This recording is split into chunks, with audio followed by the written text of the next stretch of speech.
누가복음 12장 13절에서 21절 말씀 주셨는데요. 오늘 제목 한번 읽어볼까요? 제목을 다 같이 읽어보겠습니다. 하나님께 부요한 자입니다. 자, 여러분, 제가 이 어느 날 유튜브를 보았는데요. 그 유튜브에서 이런 것이 있더라고요. 지금 우리가 현재 상황에서 사람들이 가장 원하는 게 뭐냐, 그리고 가장 인기 있는 유튜브 채널이 뭔지 아세요, 여러분? 먹는 거. 먹는 거요? 그래서 그런 거 같았는데요. 아니더라고요. 부자와 관련된 게 가장 인기가 있답니다. 돈 버는 거. 근데 요즘 유튜브 보면은요, 어떻게 하면 부자가 될 것인가, 어떻게 하면은 뭐 경제 테크닉을 잘 할 것인가 해가지고 굉장히 유튜브에 그런 것들이 되게 많이 나와 있어요. 뭐 주식을 많이 버는 법, 그리고 부동산에 관한 거, 또 어떻게 하면은 이제 내 재산을 늘릴까, 부자되기. 부자되기 제목이 제일 많아요. 부자되기 쳐보면은요, 정말 많이 나오더라고요. 그런 것처럼 이 부자는 이 세상 사람들이면 누구나 다 똑같이 갖는 그러한 희망입니다. 다 부자가 되고 싶어 해요. 근데 성경에서는 우리 믿는 사람들도 마찬가지입니다. 우리도 부자 되고 싶어 하잖아요. 그렇죠. 부자 되면 쓸 일이 정말 쓸 것도 참 많고. 그런데 성경에서는요, 뭐 부자가 되라, 부자가 돼서 막 성공해라, 또 예수님이 너희들 돈을 많이 벌어서 정말 부자가 돼서 선한 일을 해야 된다, 그렇게는 단 한 번도 말씀하지 않으셨습니다. 단지 이 부에 대해서 예수님이 말씀을 거의 안 하셨는데 한 구절 나와 있는 거예요. 그것이 오늘 본문입니다. 오늘 누가복음 12장에 예수님 이렇게 말씀하시는 거예요. 부요한 자를 말씀하시는데 그게 21절에 나와요. 누구에게 부요하냐면 하나님께 대하여 부요하다 라는 말씀을 처음으로 이제 예수님 언급하시는 거예요. 부요함에 대해서. 그런데 예수님이 부요하지 못한 자라고 말씀하시는 거예요. 그러니까 이거를 역으로 돌려보면 어떻습니까? 하나님께 대하여 부요한 자가 있고 하나님께 대하여 부요하지 못한 자가 있다라는 말이죠. 예.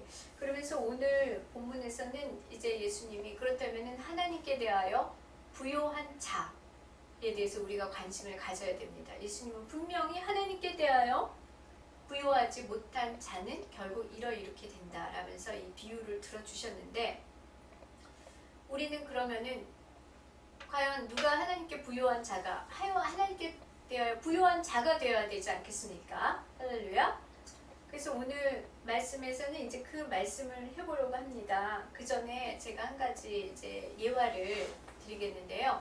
어느 마을에 사람들이 이제 어느 날 소문을 들었어요. 그런데 저 건너편에 섬마을에 가면은 어마어마한 금광이 있답니다. 그래가지고 그 금강을 캐면은요, 평생을 먹고도 남을 정도로의 어마어마한 부를 누린다는 거예요. 그래가지고 이 A라는 마을이고 그 금강이 있는 마을은 B라는 마을인데요. A라는 마을의 사람들이 이제 선발대를 모집했어요. 우리가 저 B라는 마을에 가서 이제 금을 캐러 가자. 그래서 우리 한 목좀 얻어오자. 그래가지고 다 이제 준비를 해가지고요, 그 B라는 섬마을로 갔습니다. 근데 그 사람들이 굉장히 체계적이었어요. 체계적으로 준비를 해가지고요, 한 팀을 나눴어요. 팀을 두 개로 나뉘어서 한 팀은 금만 전문적으로 캐는 팀, 그리고 또 한 팀은 이제 금을 캐려면 다른 걸 못 하잖아요. 그러니까 밥도 해주고 뭐 그 사람들에게 돌보는 그런 팀으로 나눈 거예요. 그래가지고 굉장히 체계적으로 해가지고 딱 갔습니다. 그러면서 이제 일을 시작했는데 정말 금이 보이는 거예요. 막 캐니까 금이 막 나와요. 와, 이거 진짜네 진짜네. 금이 엄청 많은 거예요. 그래가지고요, 금을 캐다가 나중에는 그런데 우리 금 캐는 팀에서 사람이 모자란 거예요. 금이 너무 많으니까. 그래서 저기 밥하는 팀에 가가지고 좀 와달라고 막 요청을 합니다. 그래서 밥하는 팀이 금 캐러 가는 팀으로 막 이렇게 흡수가 되는 거예요. 그러다가 나중에는요, 어떻게 되냐면은 밥하는 팀도 다 그냥 팔 걷어붙이고 금 캐는 팀으로 다 가버렸습니다. 그래가지고 나중에 이게 어떻게 되냐면은, 그리고 나서 이제 몇 년이 흘렀어요. 그런데 이제 그 이웃 마을에 살고 있던 C라는 마을에서 궁금한 거예요. 이 A가 A 마을 사람들이 B 섬마을로 가가지고 금을 캐러 갔다는데 어떻게 된 거야? 정말 저 사람들이 일확천금했나? 궁금해가지고 우리도 안 되겠어. 저 소식이 없는 거 보니까 진짜 일확천금 했나 보네. 자기네들만 가지는 거 아니야? 안 되겠어. 우리도 좀 해야 되겠어. 그래가지고 여기도 이제 팀을 꾸려가지고 비로 왔습니다. 그런데요, 이 사람들이 오자마자 완전히 다 그냥 놀라 자빠졌어요. 완전히 거기서 충격을 받았습니다. 왜냐면 이 사람들이 딱 오자마자 저기서 반짝반짝하는 금광 무더기를 발견한 거예요. 와, 저 사람들 저렇게 아직도 금을 캐고 있나 하고 갔더니요, 이상하게 마을이 사람이 없어요. 그래서 봤더니 그 또하게 빛나는 그 금더미 위에 전부 그 수십 개, 수백 개의 해골들만 그냥, 해골들이 그냥 수북히 쌓여 있다는 겁니다. 근데 결론적으로 이 A 마을 사람들이 전부 다 죽은 거예요. 거기서. 그 왜 죽었냐면 이유가 아사했답니다. 굶어서.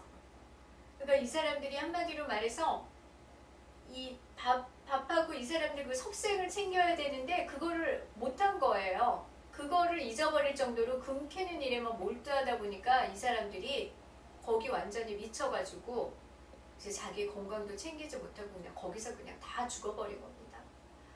이 예화를 보면은요, 우리 인간이 얼마나 이 그 부에 대한 그 욕망이 강한지 그것을 알 수 있습니다. 그러니까 결국은 이것이 너무 심하다, 저 사람들은 어떻게 저렇게 했을까라고 생각하지만 결국은 우리도 이렇게 될 수 있다라는 이야기거든요. 그러니까 그게 꼭 금강뿐만이 아니라 우리가 추구하는 다른 것들, 뭐 어떤 사람은 물질을 추구하고 어떤 사람은 명예를 추구하고요, 어떤 사람은 또 다른 것들을 추구합니다.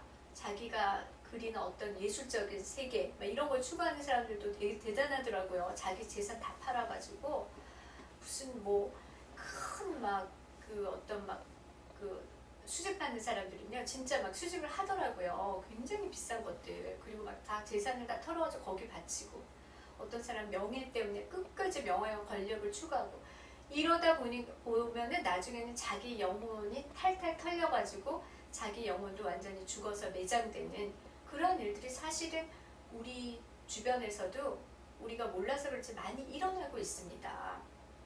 그래서 이 성경에서는 예수님이 우리에게 이 본문을 들어주시는 거예요. 근데 이 본문을 들어주시는 이유가 바로 예수님은 그런 인간의 탐심에 대해서 아주 경고를 하시기 위해서 예수님이 이렇게 말씀을 하십니다. 우리가 본문을 이제 돌아가 보면은요, 본문 12장 13절에 보면은 먼저 어떤 사람이 예수님께 다가와요.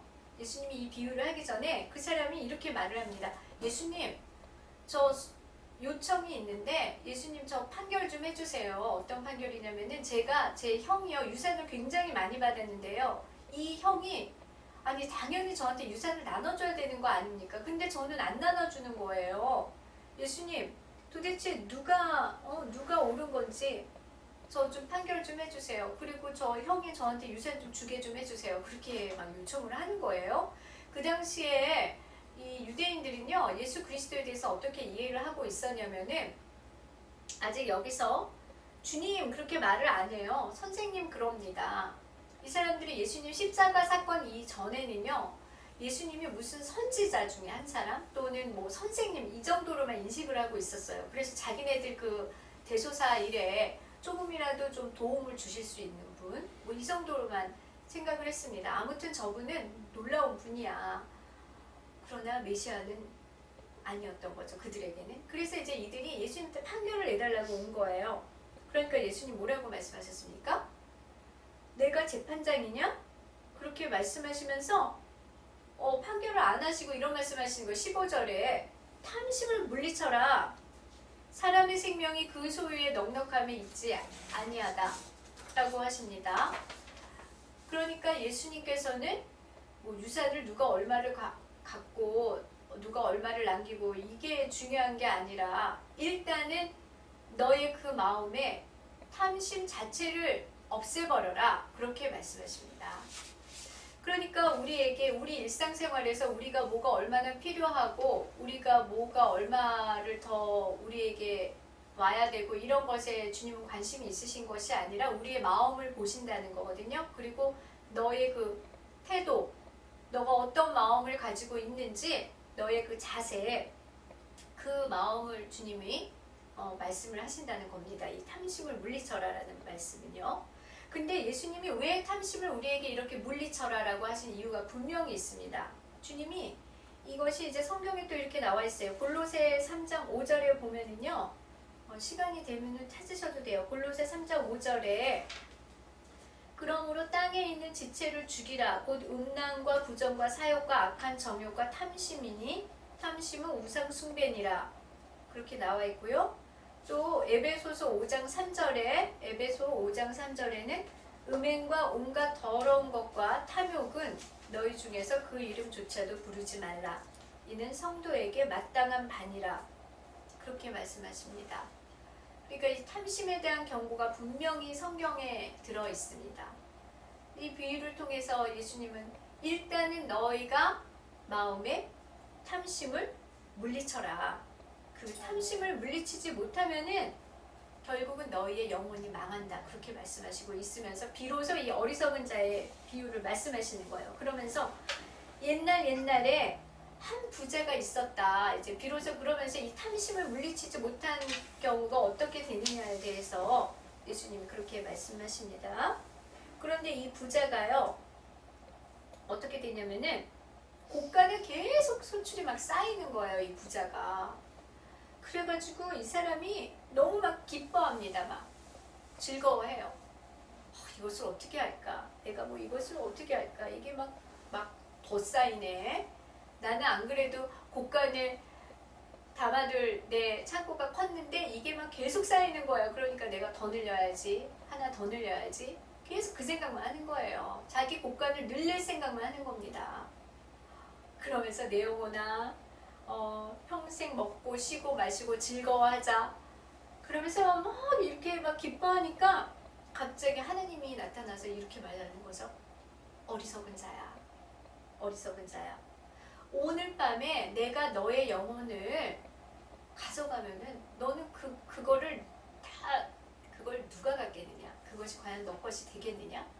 이제 그러면서 말씀하시면서 예수님이 결론을 재물을 쌓아두고 하나님께 부여하지 못한 자가 다 이와 같이 이렇게 어리석게 돼버린다. 이제 이런 말씀을 해주시는 겁니다. 할렐루야. 자, 여기서 이 어리석은 자라는 말은요, 헬라어의 이제 아프론이라는 말인데요. 이거는 정신이 없는 자를 말합니다. 그러니까 자기 자신의 사리사욕을 위해서 너무 막 정신이 거기다가만 쏟다 보니까 분별을 못하는 자래요. 이 어리석은 자는. 원래 그 의미가 아프론이라는 거예요. 그래서 예수님이 그 사람을 일컬어서 부자라고 안 하고 어리석은 자였다 그렇게 말씀을 하신 거는 하나님에 대하여 관심이 없고 너 자신에게만 그렇게 관심을 가지고 있다 보니까 너가 그렇게 무분별해져 가지고 결국에는 이렇게 정신없이 그렇게 나락으로 떨어지게 되었구나 너는. 그러면서 예수님이 그 자를 한마디로 앞으로 어리석은 자라고 불러주신 것입니다. 그래서 우리는 하나님 앞에 부요한 자가 되어야 되겠다라는 태도를 가져야 됩니다. 할렐루야. 할렐루야. 많은 사람들이 부자가 되려고 합니다. 그것은 뭐 죄가 아니에요. 예수님도 부자가 되지 말라 그렇게 말씀하신 적 한 번도 없으십니다. 예수님이 언제 너희 가난하게 살아라 그렇게 말씀하신 적 있으세요? 그렇게 말씀하신 적 없으세요. 그러나 분명히 성경에서 말씀하시는 거는 부자가 되든 가난하게 살지 않든 간에 탐심을 버리라고 말씀하십니다. 우리는 이 의미를 정확하게 잘 알아야 될 줄로 믿습니다. 그래서 우리는 어리석은 자가 되지 말아야 되는 것입니다. 어리석은 자의 말로는 하나님께서 이 비유를 통해서 분명히 말씀해 주셨습니다. 오늘 밤 내가 너의 영혼을 가져갈 것인데 너가 그럼 어떻게 될 것이냐. 그렇게 막 좋아했었던 거, 내 곡간을 하나라도 더 늘려야지 그렇게 생각했던 것이 완전히 그냥 뭐죠? 도루묵탕이라고 그러나요? 아무튼 제로가 되는 것이니까 얼마나 어리석습니까? 그러니까 결국은 이 부자의 가장 어리석은 거는 이 탐심 때문에 눈이 가려진 거예요. 그래서 자기의 그 소유가 자기 것인 줄로 착각을 했다는 것입니다. 자, 그래서 성경에서요, 이 부자가 착각을 얼마나 많이 했나? 내가라는 말이 물론 5번이 나온대요. 우리 한번 찾아볼까요? 내가 17절부터 나와요. 내가 곡식 쌓아둘고 18절에 또 내 곡간, 내가 이렇게 하리라. 내 곡간을 헐고 내 모든 곡식과 물건을 거기 싸고, 19절에 내가 내 영혼에게. 그러니까 이 부자는요, 모든 게 다 자기 건 거예요. 그렇죠? 내가 나의 곡식, 영혼도 나의 영혼. 그리고 뭡니까? 내 모든 것, 내가 이렇게 하리라. 그러니까 모든 행동의 주체도 내가 되고 곡식도 다 내가 되는 겁니다. 그런데 여러분, 과연 이 부자의 것이 다 자기 것입니까? 이 부자의 것입니까? 엄밀하게 따져보면요, 절대 이 부자의 것은 아닙니다. 이 부자는요, 그걸 간과한 거예요. 그래서 아프론이라는 겁니다.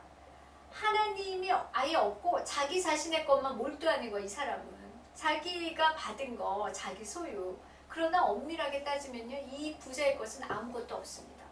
먼저 부자가 이 곡식을 소출하려면은 뭐가 있어야 됩니까? 이 곡식을 소출해 줄 수 있는 농부들이 있어야 되잖아요. 그리고 이 부자를 도와줄 인부들이 있어야 되지 않습니까? 그 인부들을 이 부자는 자기 거라, 그 인부들이 한 노동력도 자기가 한 거라고 생각을 하는 것이죠. 그러나 이것은 착각입니다. 그리고 이제 이 소출된 그 곡식이 나오려면 뭐가 필요합니까? 토양도 있어야 되고, 비옥한 토양, 그리고 또 아주 우수한 환경이 있어야 됩니다. 기후가 있어야 돼요. 온화한 기후. 또 비도 와야 되죠. 가뭄이 없어야 되니까요. 이 모든 것들을 공급하는 자에 대해서 부자가 생각을 못하는 겁니다. 이 모든 것들을 누가 공급합니까? 하나님이 공급을 하시는 겁니다.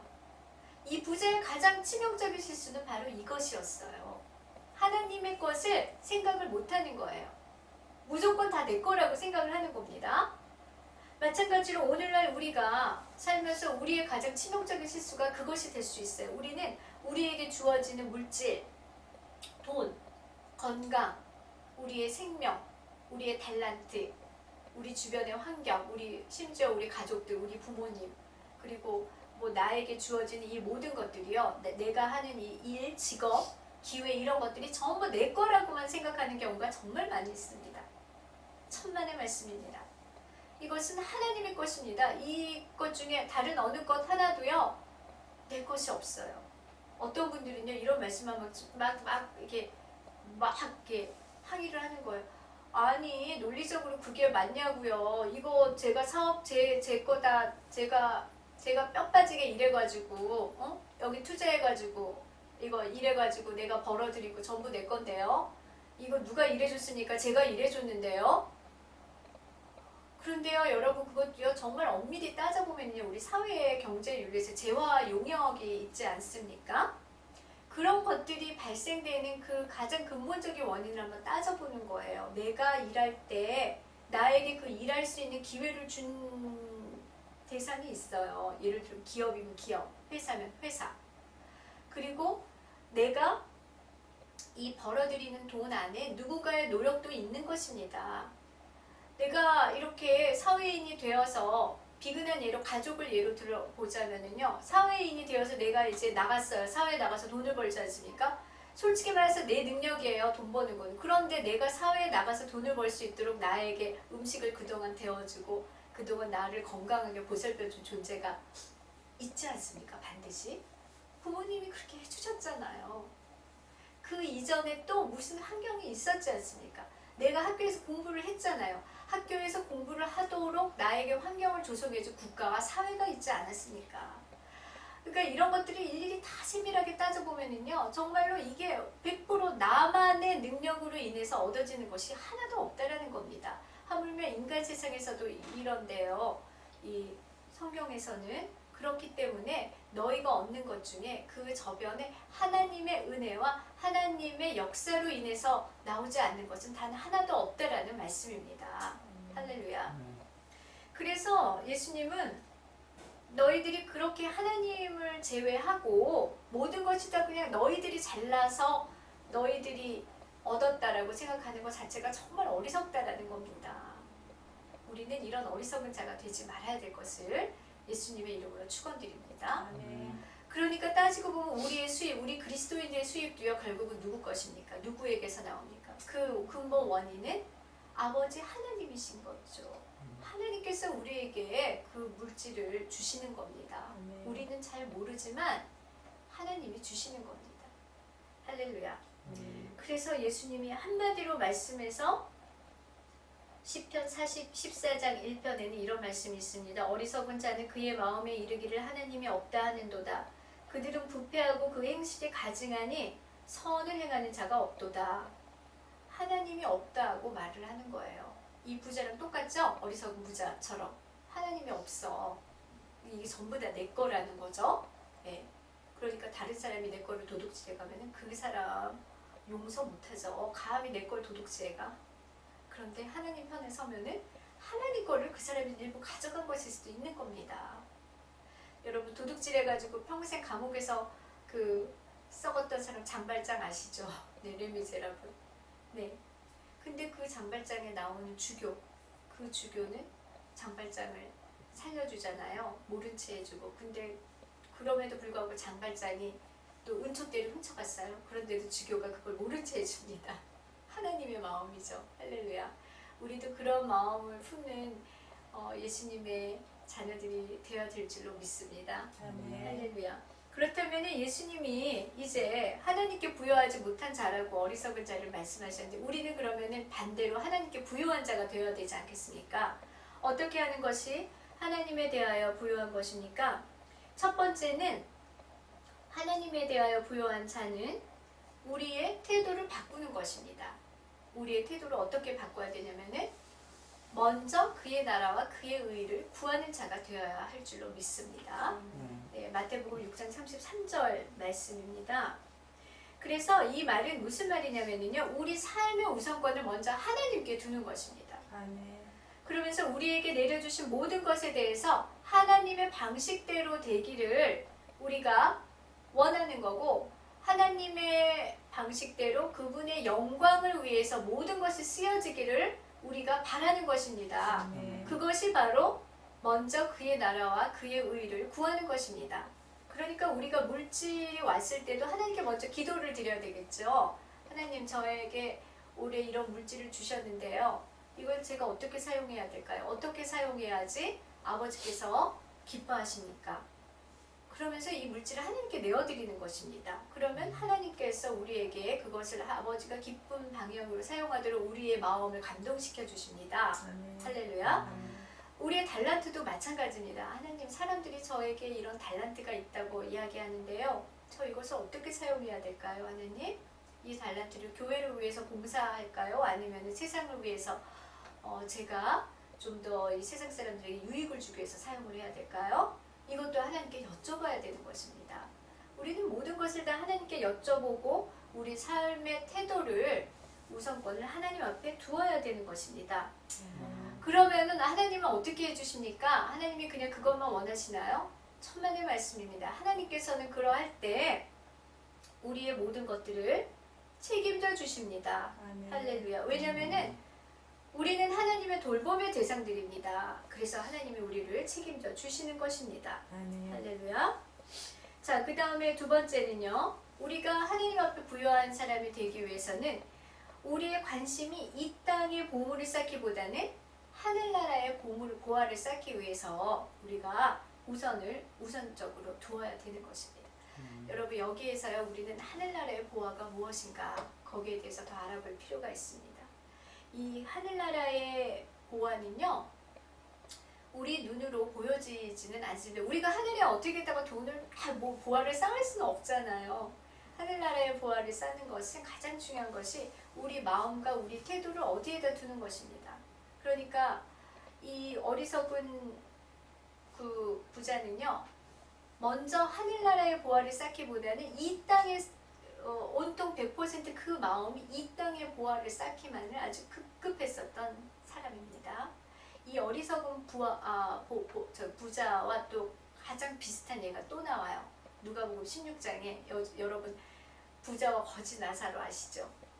이들의 공통점이 있습니다. 이들의 공통점은 자기 자신에게만 관심이 있고 자기 자신과 그 가족들 그리고 딱 자기와만 관계된 사람들을 위해서만 이 땅에 보물을 쌓은 사람들이에요. 그렇기 때문에 그들은 가장 큰 실수가 뭐냐면은 다른 이들에게는 관심을 안 뒀습니다. 무관심이 이들에게 가장 치명적인 잘못이었습니다. 주님은 또 이 무관심에 대해서도 우리에게 언젠가는 책망하십니다. 할렐루야. 우리는 그래서 이 무관심을 버려야 됩니다. 누가복음 16장에 나온 부자와 거지 나사로에서요. 우리가 이걸 알 수 있어요. 거기 성경에 보면은요. 부자는 믿음이 없었습니다. 라고 나와 있습니까? 아닙니다. 부자가 잔인한 사람이었습니다. 악한 사람이었습니다. 라고 나와 있으니까 절대로 아닙니다. 부자가요. 우리가 추측해 볼 수 있는 건 부자가 누구였을까? 부자는 아브라함 지옥에 떨어졌을 때 아브라함이 그 거지 나사로와 함께 있을 때 아브라함을 알았어요.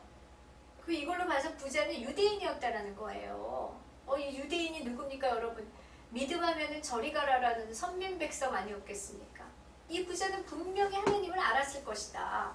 그렇게 봅니다. 그럼 부자가 하나님을 아는 사람이 악했을까요? 죄를 저질렀을까요?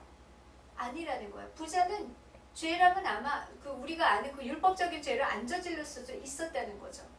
그런데 부자는 어떤 사람이었냐면요. 누가복음 16장 거기 보면은 매일매일 자색옷과 고운 베옷을 입고 잔치를 벌였더라. 그러니까 이 자는 뭐냐면은 한마디로 자기 자신에게만 몰두해서 사는 자였습니다. 그래서 거지 나사로가 매일 그 대문 앞에 앉아가지고 구걸을 해요. 그리고 구걸하다 못해 개가 그 헌대를 핥았다고 합니다. 여러분 상상을 해보세요. 헌대는 상처를 말하는데요. 어떤 자가 맨날 우리 집 대문 앞에 와가지고요. 얼마나 남루했겠어요. 거지니까. 그런데 맨날 그냥 앉아가지고 막 이러고 있어요.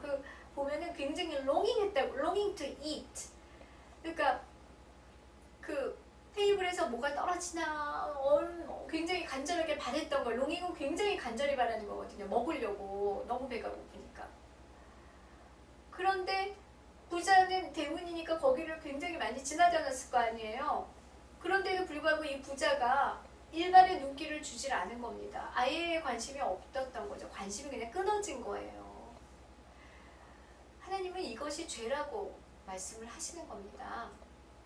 그래서 이 자들은 그렇게 자기 자신에게만 너무나 온 세상의 모든 것들을 다 집중시켜가지고 다른 곳에서 다른 이들이 받는 고통에 대해서 무관심했다. 그래서 결국은 개가 그 헌대를 핥는 거예요. 개가. 그래도 음식 하나 줄 줄 몰랐습니다. 왜냐하면 관심이 없으니까. 그래서 결국은요. 우리 그리스도인들은요. 이 관심을 가지고 살아야 되는 존재들입니다. 할렐루야. 할렐루야. 우리도 너무 무관심한 적이 정말 많아요. 예. 그러나 우리가 이제부터는 그것을 이제 깨가야 되는 겁니다. 그래서 주님이 이런 말씀을 주시는 겁니다. 우리가 주변에 둘러보면은 우리는 이렇게 따뜻한 집에서 살고 밥도 잘 먹고 이러지만 주변에는 참 그렇지 못한 이웃들도 정말 많이 있습니다. 그랬을 때 뭔가 내가 저들을 도울 기회가 오면은요, 그거를 물리치면 안 됩니다. 그리스도인은. 그것은 하나님께서 우리와 여러분에게 주신 아주 절호의 상급받을 수 있는 기회인 것입니다. 할렐루야. 할렐루야. 만약에 그런 기회가 있으면 여러분들 반드시 기쁨으로 수락해서 아주 조그만 액수라도 그 돕는데 여러분 관심을 가져주시길 바랍니다. 할렐루야.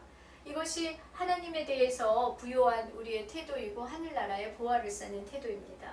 세 번째는 이 먼저 그의 나라와 그 의를 위하여 이 모든 것을 구하라는 말은 아까 말씀드린 것처럼 우리 삶에 있어서 하나님께 먼저 우선권을 우리가 이제 드리는 것입니다. 한마디로 말해서 나의 모든 소유에 대한 주권을 전부 하나님께 드리는 겁니다. 나의 집도, 나의 그 수입도, 그리고 나의 건강도, 나의 모든 스케줄을 전부 하나님께 드리는 것입니다. 그러면 너무나 자애롭고 자비로우신 우리 하나님은 우리를 책임져 주시고 돌봐 주실 줄로 믿습니다. 할렐루야. 오늘 이 하나님 말씀에 따라서 우리는 정말 아프론 같은 자들, 그런 자들이 되어서는 절대로 안 됩니다. 우리는 하나님께 대하여 부요한 자가 되어야 될 줄로 믿습니다. 아멘. 이미 여러분은 그런 부요한 자가 되어가고 있음을 저는 확신합니다. 아멘. 예수 그리스도의 이름으로 마태복음 6장 33절 너희는 먼저 그의 나라와 그의 의를 구하라 그리하면 이 모든 것을 너에게 더하시리라는 하나님 말씀에 의거해서 우리는 탐심을 물리치고 절대로 앞으로 어리석은 자가 되지 않고요. 하나님께 우선권을 두고 하늘나라의 보화를 쌓는 자가 되어야 될 줄로 믿습니다. 아멘. 그러면 우리도 모르게 다른 사람에 대해서 정말 관심이 가지는 거예요. 나는 평생에 걸쳐서 남을 위해서 좀 내가 가지는 못하더라도 내가 좀 뭐 10,000원이라도 20,000원이라도 내가 기부를 하겠다. 이런 마음도 들고 그런 마음이 드는 것입니다. 그러면은 이 생활이 너무 달라집니다. 내가 이 수입이 딱 오면은요. 아, 예, 하나님이 오늘 이만큼을 주셨네. 여기서 또 하나님께 감사드리고 나는 이걸 또 어떻게 써야 될까? 막 이런 생각들을 하게 되는 것이죠. 그러면은 정말 누군가 말했던 청지기적인 삶이 되는 것입니다. 아마 이런 원리를 두고 그 신학자는 그리스도인의 삶은 청지기적인 삶이다. 아마 그렇게 말을 했는지도 모르겠습니다. 할렐루야. 아멘. 자, 오늘 이 말씀을 듣고 우리 다 같이 기도하고 한번 짧게 다 같이 통성으로 기도하고 하나님 주님 하나님께 부요한 자가 되게 해주십시오. 성령께서 우리의 부족한 것을 이끌어 주시옵소서. 다 같이 기도하겠습니다.